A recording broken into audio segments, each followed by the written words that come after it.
কেন মেরেছি?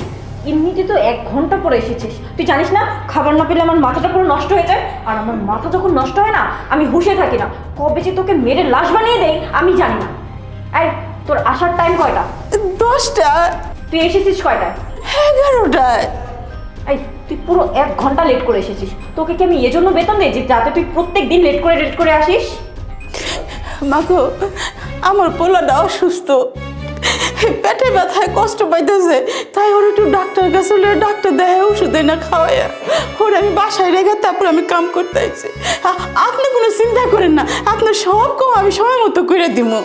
শোন, তোর এত কথা আমি শুনতে চাই না। আমার মাথা যদি খারাপ হয় না, তুই আর তোর ছেলে কাউকে আমি ছাড়বো না বলে দিলাম। এখন বল, খাবার বানাতে কতক্ষণ সময় লাগবে? এই ধরেন আধা ঘন্টা লাগবো। আধা ঘন্টা? আমি সকাল থেকে না খেয়ে আছি, আমি আধা ঘন্টা সময় তোকে দিতে পারবো না। আমি তোকে 20 মিনিট সময় দিলাম। 20 মিনিটের মধ্যে যদি আমার খবর না হয় না, তাহলে তোর খবর আছে বলে দিলাম।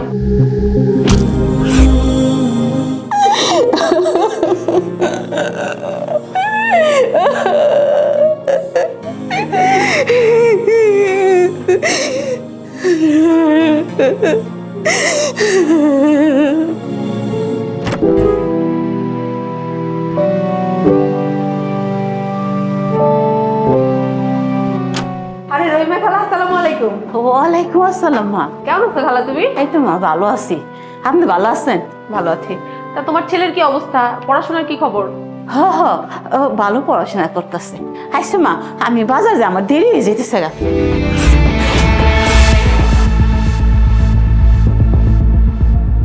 কি ব্যাপার, খালার সাথে তোমার সকালেও দেখা হয়েছিল, তখন তো তার মাথায় কোনো আঘাতের দাগ ছিল না, এখন এই দাগটা কোথা থেকে আসলো, তাও আবার মাথায়? আর উনি যে বাড়ি কাজ করে এই বাড়ির মহিলাটা তো সুবিধার না, যে পরিমাণে চিল্লাচিল্লি করে আমি তো পাশের ফ্ল্যাট থেকে সব শুনতে পারি। ব্যাপারটা আমার হচ্ছে কেমন সন্দেহ মনে হচ্ছে। এক কাজ করি, আমি ওনার পিছনে পিছনে যাই, তাহলে কিছুটা জানতে পারবো।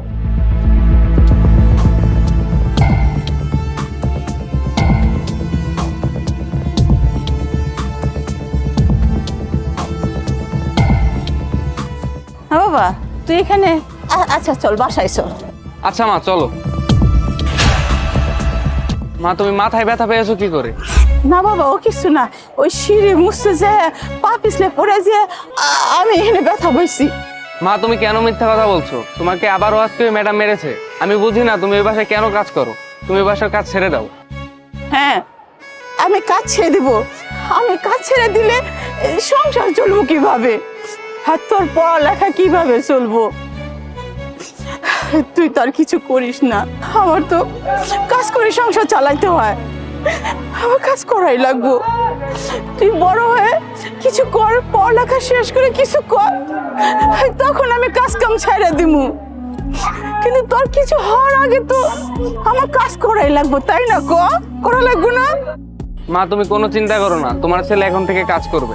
তুই পড়াশোনা শেষ করে কাজ করবি, প্রতিষ্ঠিত হবি, তখন আমি কাজ ছেড়ে দিমু। আমি আর কোনো কাজ টাজ করুম না।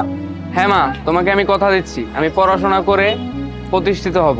ঠিক আছে, চল বাসায় চল। আচ্ছা ঠিক আছে মা, চলো।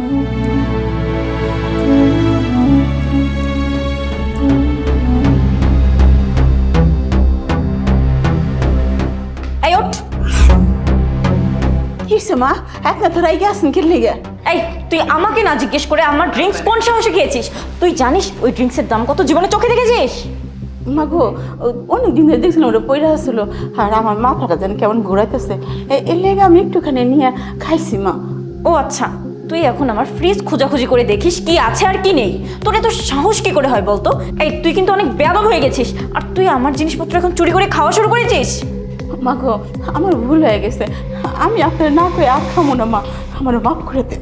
কি এত বড় সাহস, আবার মুখে মুখে তর্ক করিস? যা এক্ষুনি বের হ বলছি। বাস, অনেক হয়েছে, আন্টির সাথে আপনি অনেক করেছেন, এবার থামুন। অনেক করেছি মানে? আমি অনেকটাই করেছি।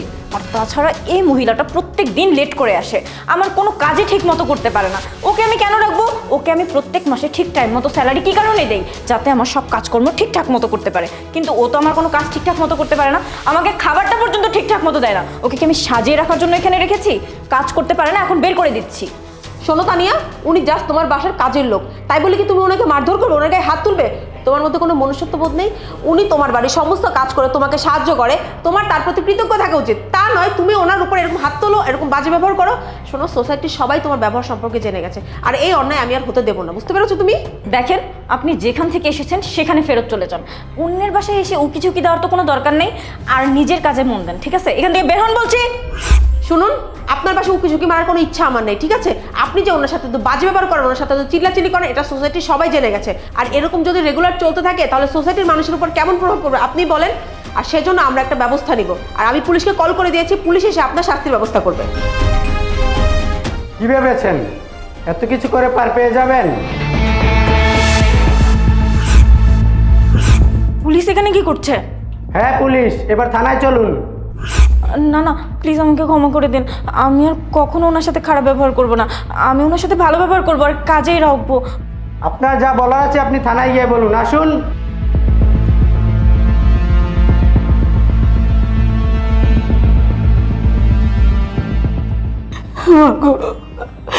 আপনার অনেক ধন্যবাদ, এমন একটা জালিমের হাত থেকে আপনারা রক্ষা করছেন। না না খালা, আপনি কেন আমাকে ধন্যবাদ দিচ্ছেন? মানুষ হয়ে যদি মানুষের উপকারে না আসতে পারি তাহলে কেমন হলো বলুন? আর আপনি তো আমার মায়ের বয়সী, আমি জানি আপনি অনেক টেনশনের মধ্যে থাকেন। আপনার ছেলের পড়াশোনা নিয়ে, আপনার সংসার খরচ নিয়ে আপনাকে অনেক চিন্তিত থাকতে হয়। আপনার অনেক টাকার প্রয়োজন, সেটাও আমি জানি।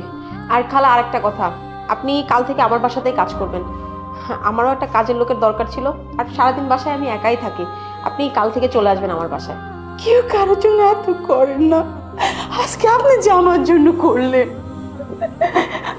আমি মা কালকে থেকে আপনার এখানে কাজে লাগবো, আপনার সব কথা আমি ভালোভাবে করে দেবো। আপনারা কোনো অভিযোগ করতে দেবো না, যে কোনো কাম দেবো না মা গো। আমি সব কাজ করে দেবো, কালকে থেকে করে দেবো।